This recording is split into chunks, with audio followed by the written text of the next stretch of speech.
اس سے کہیں زیادہ انبیاء آئے تھے جن کا قصہ اللہ نے بیان نہیں کیا۔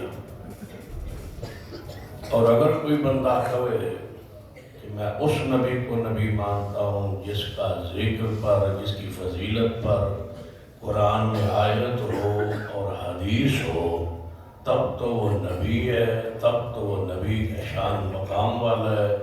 جس نبی کا ذکر قرآن میں، حدیث میں، فضیلت میں وہ تذکرہ نہ ہو، میں اس نبی کی فضیلت کو نہیں مانتا، تو ایسا شخص مسلمان نہیں۔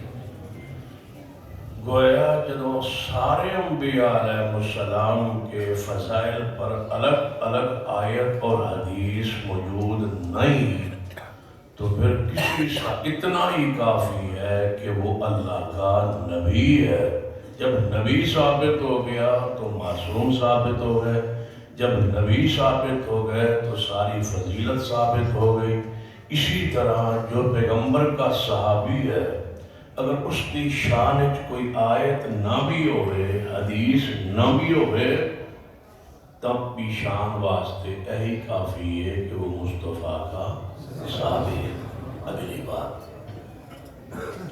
اسی واسطے کیونکہ محفل زیادہ علماء کرام کی جو سب تو زیادہ مشکل تقریر تواڈے مینوں پتہ ہے سال بعد منچی چوت نہیں پہنی، تو اگلی طرح بات یہ محفل مجلس اسی رنگ تک رہنی چاہیے۔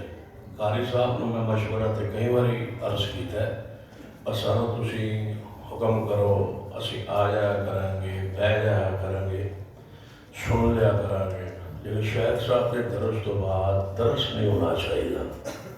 یہ میری ہے ذاتی دل کی جو کیفیت ہے، تو جڑی عوام دی کیفیت ہے وہ پھر تمہیں پتہ ہے جب تک کوئی شغل نہ ہوئے تسی تسلی نہیں نہ کرتے۔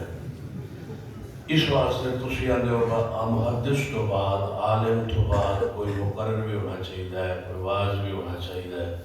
اور علی تواڈی مہربانی ہے کہ تساں میں نے کہہ رہا وہ کہنا ون پونے موجود سن، تسی کسی اور کو بھی بلا سکتے ہو۔ یہ بھی سنجیدگی دی علامت ہے، اللہ دی رحمت ہے کہ اللہ تعالیٰ نے تواڈے علاقے نو بہت سارے چیزاں تو محفوظ رکھے ہوئے ہیں۔